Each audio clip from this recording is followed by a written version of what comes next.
തിരുവാതുക്കലിൽ കൊല്ലപ്പെട്ട വ്യവസായി വിജയകുമാറിന്റെയും ഭാര്യ മീരയുടെയും മൃതദേഹങ്ങൾ ഇൻക്വസ്റ്റ് നടപടികൾ പൂർത്തിയാക്കിയ ശേഷം ആശുപത്രിയിലേക്ക് മാറ്റി. പോസ്റ്റ്മോർട്ടം പരിശോധനയ്ക്കായാണ് മൃതദേഹം ആശുപത്രിയിലേക്ക് മാറ്റിയത്. അതേസമയം വീടിനുള്ളിൽ നടത്തിയ പരിശോധനയിൽ CCTV ഹാർഡ് ഡിസ്കിന് പുറമെ വീട്ടിൽ നിന്ന് 3 സ്മാർട്ട് ഫോണുകളും കാണാതായെന്ന് കണ്ടെത്തി. കൊലയാളി ദൃശ്യങ്ങൾ നശിപ്പിക്കാനായി ഫോണും കൊണ്ടുപോയിരിക്കാം എന്നാണ് അന്വേഷണ സംഘത്തിന്റെ നിഗമനം. കോട്ടയത്തെ ഇന്ദ്രപ്രസ്ഥ എന്ന ഓഡിറ്റോറിയവും മറ്റ് ബിസിനസ് സ്ഥാപനങ്ങളുടെയും ഉടമയാണ് മരിച്ച വിജയകുമാർ. 2 പേരെയും കോടാലി ഉപയോഗിച്ച് വെട്ടിക്കൊല്ലുകയായിരുന്നു. വീട്ടിൽ മുമ്പ് ജോലിക്കുണ്ടായിരുന്ന ഇതര സംസ്ഥാന തൊഴിലാളിയെ കേന്ദ്രീകരിച്ചാണ് പോലീസ് അന്വേഷണം. വ്യക്തിവൈരാഗ്യം തീർക്കാനുള്ള കൊലപാതകമാണെന്നാണ് പോലീസിന്റെ പ്രാഥമിക നിഗമനം. വീട്ടിലെ ജോലിക്കാരി രാവിലെ എത്തിയപ്പോഴാണ് 2 പേരെയും മരിച്ച നിലയിൽ കണ്ടെത്തിയത്. തുടർന്ന് നാട്ടുകാരെ വിവരമറിയിക്കുകയായിരുന്നു. ദേഹത്ത് മുറിവേറ്റ പാടുകളുള്ളതിനാൽ മരണത്തിൽ ദുരൂഹതയുണ്ടെന്നാണ് പോലീസിന്റെ നിഗമനം. രക്തം വാർന്ന നിലയിലായിരുന്നു മൃതദേഹങ്ങൾ ഉണ്ടായിരുന്നത്.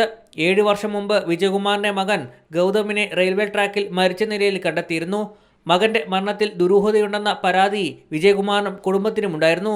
ഇതുമായി ബന്ധപ്പെട്ട CBI അന്വേഷണം തുടങ്ങിയതിന് പിന്നാലെയാണ് ദമ്പതികൾ കൊല്ലപ്പെടുന്നത്. മലയാളം ന്യൂസ്, കോട്ടയം.